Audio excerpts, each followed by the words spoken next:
Welcome to the How to Be Awesome at Your Job podcast, the show where brilliant professionals share how to sharpen the universal skills required to flourish at work. Enjoy more career fun, wins, meaning, and money with your host, Pete Makaitis. Hello, and thanks for joining us here for episode 687 with Naz Beheshti.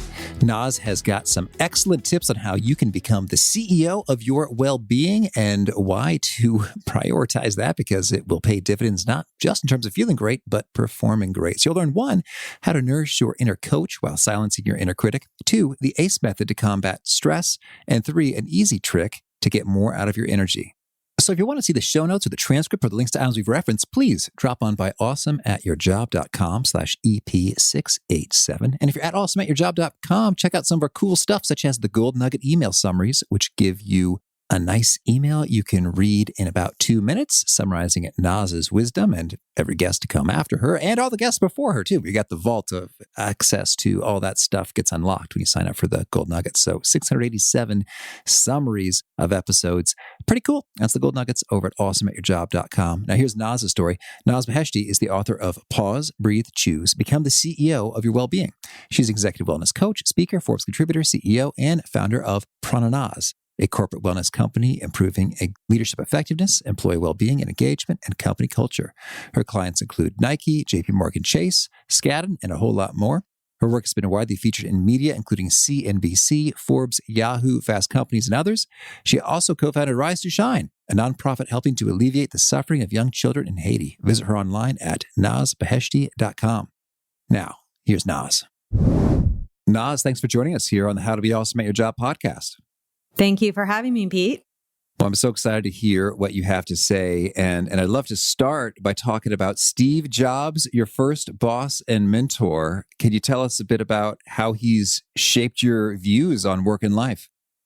Steve was my first boss and mentor, so he had a highly influential role in my life. Right out of college at the young age of 21, he influenced the most profound lesson that I had learned, and it was through him, which is well-being drives success. And at that age and at that time, that wasn't at the forefront by any means, but through example, he really led a holistic approach to well-being, and that well-being is what drove his success. So I really learned the most profound lesson from him. So it was really influential and impactful for me to have crossed paths with Steve. That's cool. And while we're reminiscing a bit, any particular memories, anecdotes, things that were strikingly pleasant or unpleasant, yet helpful as you think about your time with Steve?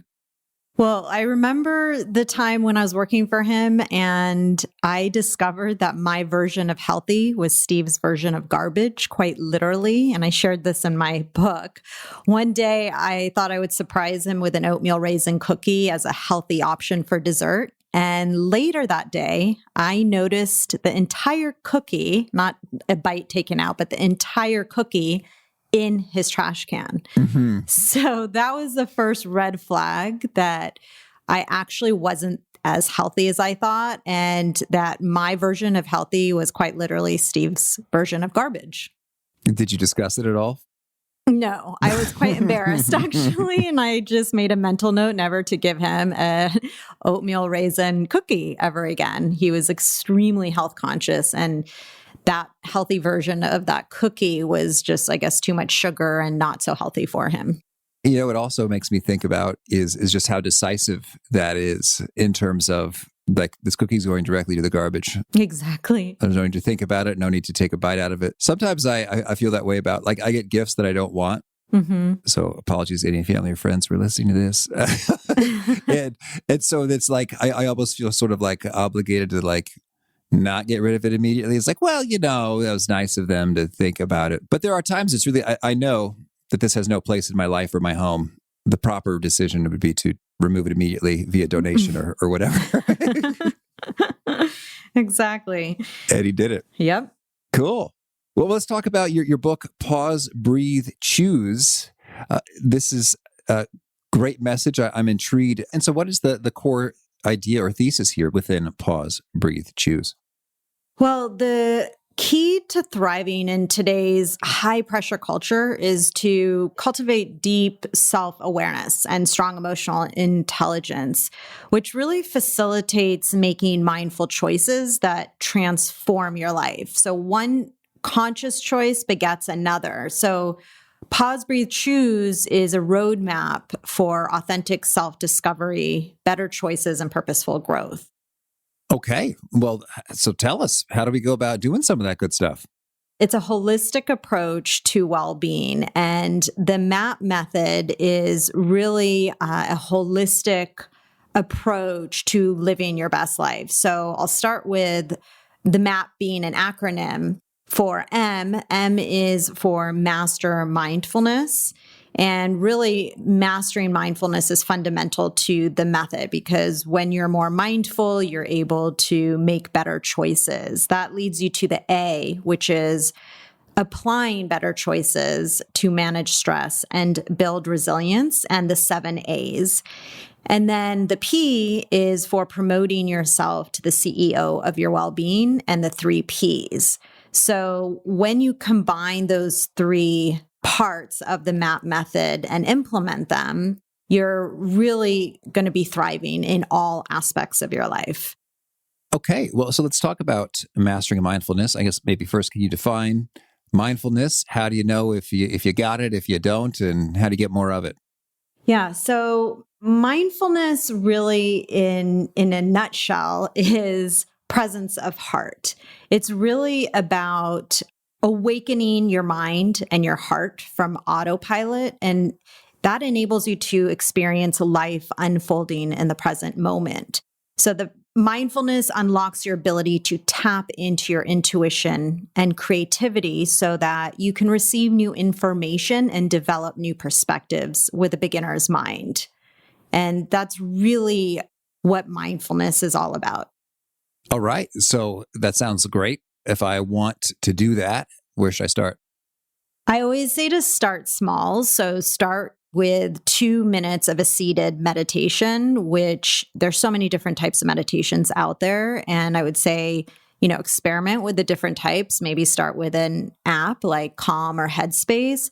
But also, if you don't want to do that, an alternative would be to just sit quietly and focus on your breath and just allow whatever thoughts that come and go to just do that exactly, come and go. Just like acknowledge them and without any judgment, without labeling them, without any continued thought about it, just acknowledging that thought and then releasing it and then coming back to your breath. So in my sessions with my clients, we always start with a 2-minute guided meditation, and I guide them through this process. And one of the visualizations I use that's really helpful for my clients is that we get in a comfortable seated position, and then I ask them to, take a few deep breaths, inhale, exhale, and then imagine a balloon in the sky, putting any of those thoughts or any sounds that may disrupt the pattern of the breath into the balloon, and then just allowing it to float away. So the point is to acknowledge your thoughts and put them into that balloon and let them go, and then return back to your breath. So acknowledge, let go, return, and the focus will be on your breath. So just even that tiny visualization of the balloon could help, because so many people think, oh, I can't meditate. I think too much. I can't sit still for that long, So starting small and having a visualization of that balloon or whatever it is that works for you to actually contain those thoughts and allow them to let them go and just float away and come back to your breath. Okay. So now, when one does this with regularity, what is the difference it makes, I guess, in terms of mental ability, capacity? If you think about it as an exercise, like if I'm strengthening, biceps with a bicep curl, if I'm strengthening my mind by using this sort of approach, what is that mean for me, practically speaking? Well,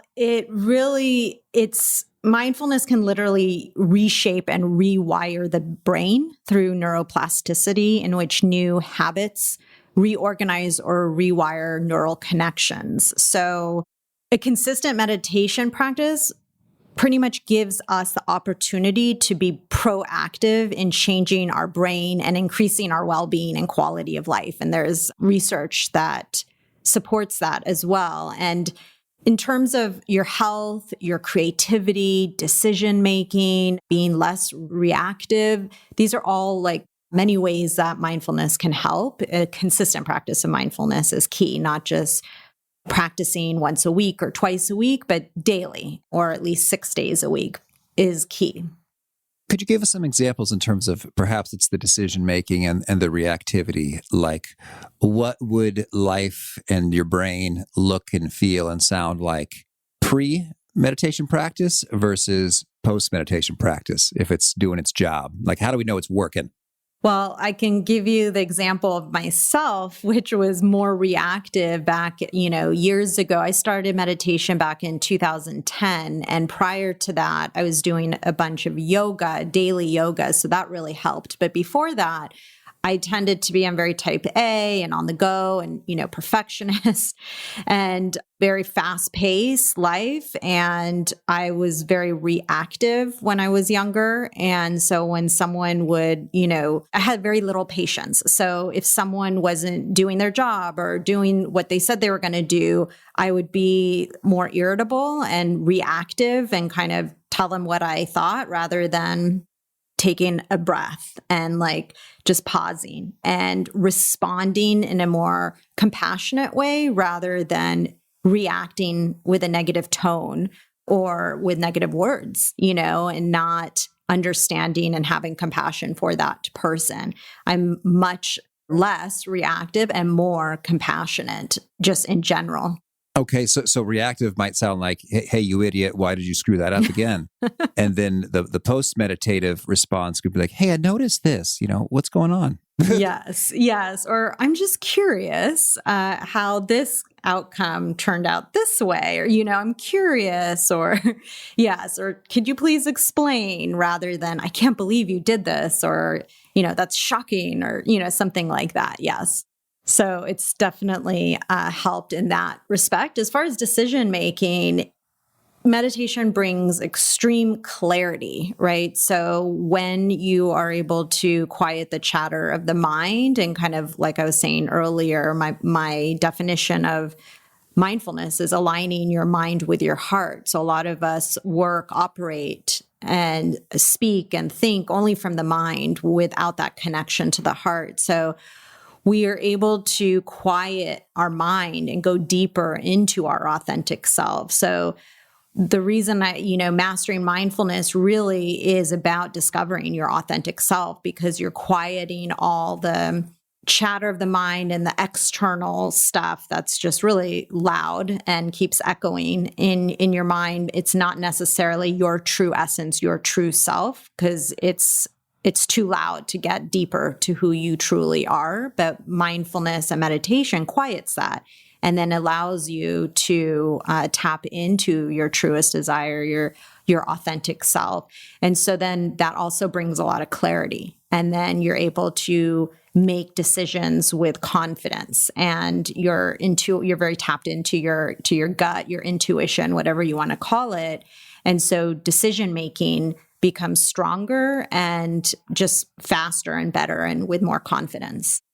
All right. Well, so then let's talk about your true self and essence and such. And you've got some terms, the inner coach and the inner critic. Can you expand upon these and tell us to have some more good inner coach conversations and fewer not so great inner critic conversations? Right. So like two dogs inside you competing for attention, you have an inner coach, the good dog, and an inner critic, the bad dog. The inner coach represents positivity and eustress, the good stress, and a growth mindset, while the inner critic represents negativity, distress, and limiting beliefs. And what's crucial is it's crucial to remember that the dog you feed determines the kind of life you lead. When we choose to feed the good dog and view the world through the eyes of the inner coach, we feel more in control of our life, and we tend to view challenges as opportunities, not threats. So we essentially harness the positive energy of acute stress and eustress and can avoid chronic stress. And then we eventually see ourselves as continually evolving and focus on improving ourselves when we are in tune with that inner coach more. And it all stems from mindfulness, right? So if we're not mindful, we might the inner critic, the bad dog, might be barking and telling us like, you suck, you did that wrong, you're going to blow this.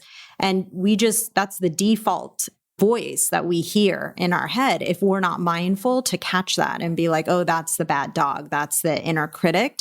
I'm going to stop feeding that dog and awaken the inner coach and start listening to the inner coach, which is coaching you through it and saying, not focusing on the bad, but saying, you'll learn from whatever you did last time and not do it again next time. You've got this. You're awesome. What lesson could you learn from this, from any, negative experience that happened? And it's really talking to you with a growth mindset rather than through like limiting beliefs, which is the inner critic. Mm-hmm. So mindfulness enables you to sort of see it and catch it in the moment and Yes. make a shift. Yes. And any other pro tips for identifying and catching yourself as it happens, or any sort of telltale signs like, oh, wait a second, I'm doing that thing again. I'm going to choose to not do that.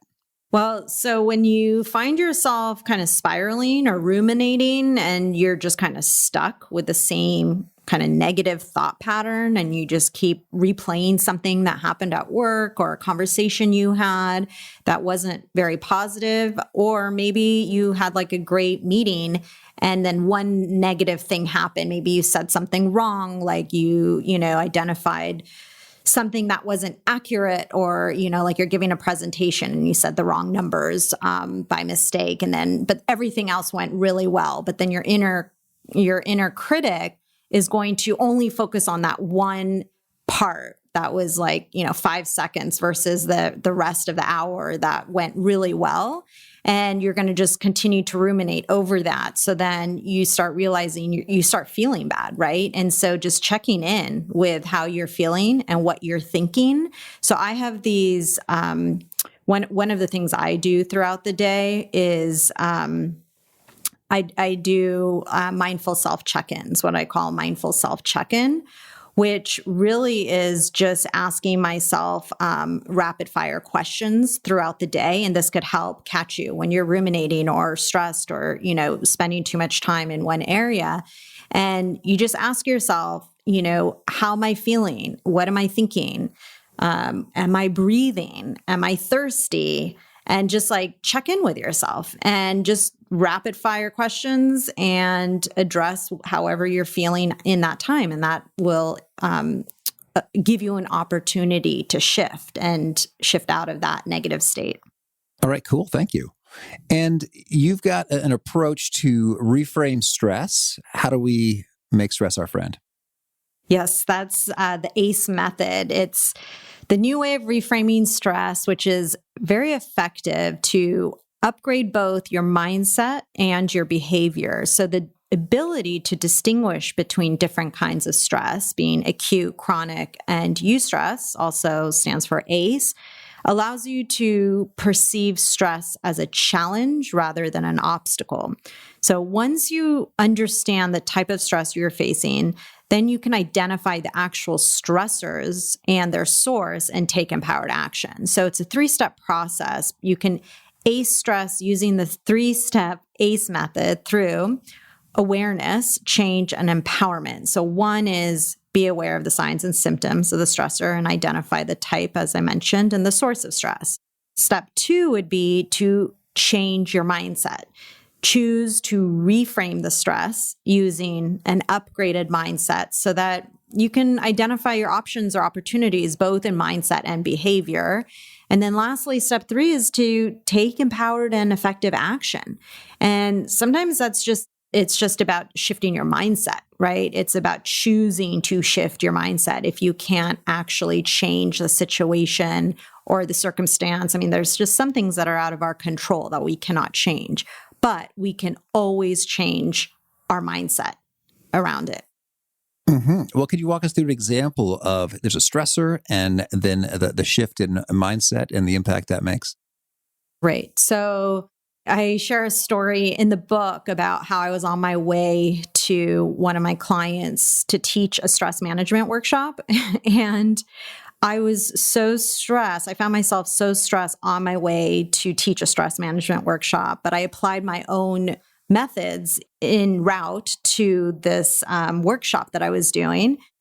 What happened was that the subway system, I was in New York City and the subways were really delayed. And then they skipped the stop that I was supposed to get off of, and it wasn't an express train. So I didn't understand. It was very surprising and wasn't accounted for in the time that I needed to get there. So I found myself very late and I was really stressing out.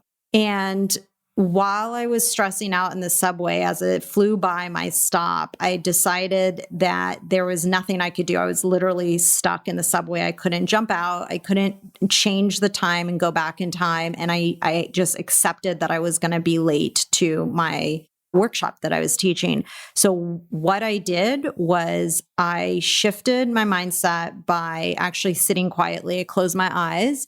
And I used a pause, breathe, choose method. And I literally took a pause, closed my eyes, focused on my breath, and just continued breathing. And I did a little mini meditation in the subway until the next stop.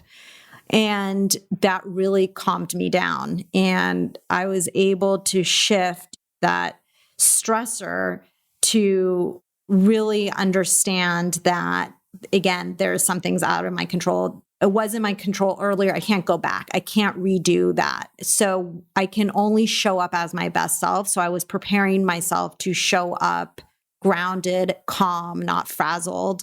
And so I just applied pause, breathe, choose. And I did that in the subway. And I actually showed up after some time and I made a joke out of it. Like, I found myself really stressed out. Here I am teaching stress management. But the pause, breathe, choose method did work, and it can work for anyone at any time, and it's there with you. You always have your breath. It's there. It's just about being conscious about it and choosing to be mindful to know I'm going to take a pause right now and I'm going to breathe consciously. And then I'm going to choose how I want to move forward. And I chose to move forward with acceptance of the situation. I chose to move forward with peace and just to make the best of the situation. And in terms of sort of the effective choice behavior piece of things with the ACE, I imagine within that realm, there's letting them know, hey, I'm going to be late. And so they've got that heads up. And I found in my own experience of being late, like, that makes all the difference. Is just like, because I keep stewing over, oh my gosh, I'm going to be late. They're going to be like, what's up with this guy? He's so unprofessional. This is, Right. And then I just sort of changed the expectations. Like, hey guys, unfortunately, this is what's up. Got caught in a bunch of snow, whatever. And then they're like, right. Okay. And now they know, and I'm not worried about how I'm about to. It's like, I'm going to disappoint them. I'm going to disappoint them. I'm in the process of disappointing. They're going to be furtherly disappointed than I thought they were going to be 1 minute ago based on this delay. Versus like, oh, well, now there's a new expectation set. So we're all good. Right. And I, of course, immediately when I had reception, texted them and let them know that I'm running late. But yeah, that inner critic could be like, gosh, you're so unprofessional. You're late. You're going to be stressed at your own stress management workshop. You should have left earlier. This is your fault. And then it started pouring rain out of nowhere and I didn't have an umbrella. So not only was I late, I was drenched when I showed up. So I had to regroup in the elevator. I just had a couple floors to regroup and I did. I made it work and I always remember that. And now I try not to be late, but it's not even about that. It's about when you do find yourself in that situation, because no one's perfect and it may not be about being late. It might be something else. You have the tools. When you have the tools and you're mindful to use those tools, then you could show up as your best self, not frazzled or, upset. Mm-hmm. And I'm also curious to get your take about some energy management. What are your top tips for experiencing a boatload of energy? Okay. So I would say that First of all, getting 7 to 9 hours of sleep, average of 8 hours of sleep a night, it does wonders. I mean, just sleep is the way to reboot your mind, body, and creativity. So sleep is essential, but also finding your energy sweet spot. So everyone has their own energy sweet spot, and that is when you feel most energized. Some people feel most energized in the morning, some in the afternoon, some in the evening. So learning, or maybe you already know when that is, and if not, just kind of take note throughout the day when you feel most energized. Sometimes there's peaks and valleys of your energy, but when you are most energized, that's when I always encourage listeners, people, my clients to do their tasks that they are least desirable for them, right? Or the things that they procrastinate the most, do it when they're most energized, because then procrastination is limited, because when you're not energized and you still have a bunch of things to do, especially if there are things you don't want to do, you're going to push them out and have more reason to procrastinate because you're just tired. So finding your energy sweet spot and doing those things during that time is really beneficial to being productive. Okay. Anything else you want to make sure to mention before we shift gears and hear about some of your favorite things? Well, I would say that my book offers over 80 proven tools and strategies to improve yourself and your workplace to achieve a sustainable success. So I highly encourage listeners to check it out so that you can become the CEO of your well-being and be awesome at your job. All right. And could you share a favorite quote, something you find inspiring? My favorite quote is, "Live well, laugh often, love much." Okay. And a favorite study or experiment or bit of research? My favorite study is a study that shows how critical connection to others are, our relationships, how critical it is to our health. So the world's longest longitudinal study on happiness began in 1938, and it's still running strong, which I find fascinating. It's done by Robert J. Waldinger, psychiatrist and Harvard professor. And he sums up this, like the biggest lessons in his popular TED Talk by saying, good relationships keep us happier and healthier, period. And loneliness is toxic. And I just find that really so true. Mm-hmm. And a favorite book? The Power of Now by Eckhart Tolle, which was also published by New World Library. And a favorite tool, something you use to be awesome at your job? I would have to say my PBC method, my Pause, Breathe.Choose. It's a powerful method for translating mindfulness into action and really taking ownership of your well-being so that you could be present and make better choices. Okay. And is there a particular nugget you share that really seems to connect with your audience? They retweet it, they quote it back to you frequently? Yeah, especially since my books come out, I get a lot of retweets for, we prioritize doing well over being well. But the truth is we can have both success and well-being. All right. And if folks want to learn more or get in touch, where would you point them? My website, my corporate website for my corporate wellness company, Prananaz.com, or you can learn more about me and my book at NazBeheshti.com. I'm also on all social media as Naz Beheshti, or I think Facebook, it's Naz Beheshti Speaker, but everywhere else it's Naz Beheshti. All right. And do you have a final challenge or call to action for folks looking to be awesome at their jobs? I would say to all the listeners, commit to your self-care and well-being as a non-negotiable. So you have the power and the choice to be the CEO of your well-being and take charge of all areas of your life so that you can truly live your best life. All right, Naz, this has been a treat. I wish you much luck with your pausing, breathing, and choosing. Thank you so much. It was a pleasure to be here. You know, I'm such a fan of Naz's tip there about noting your energy, first getting the sleep that you need, of course, but then noting your energy levels and seeing when is the peak and then being mindful about that. Maybe you want to do the toughest tasks, that which you sort of dread or procrastinate the most because you have your full wits about you to focus in and do them. Or maybe it's something that you know has a high level of, I don't know what the word is for this, but more effort yields more results in certain things. And other things, it doesn't really matter so much. Like it's just a process administrative thing. You got to check the box. But other things, it's like, no, I will like write much better if I'm in a peak energy state, or I will have a much better conversation that really is critical and needs to happen, or sales or whatever in that state. And extra bonus shout out to our sponsor, Rise, that app that has really helped me a lot in terms of seeing where are my energy peaks, where are my energy dips, and how might I strategically schedule with it. RiseScience.com/awesome is that. They've got 7 free days, so you can learn a ton before you pay them anything. And I've just been loving it. So huge thanks to Naz for her wisdom. And please remember, if you want the show notes, the transcript, the links to items we've referenced, it's at awesomeatyourjob.com/EP687. Hope to catch you next time, and peace. Thanks for listening. To get the most out of the show, we recommend 2 key things. First, check out the extra resources at awesomeatyourjob.com.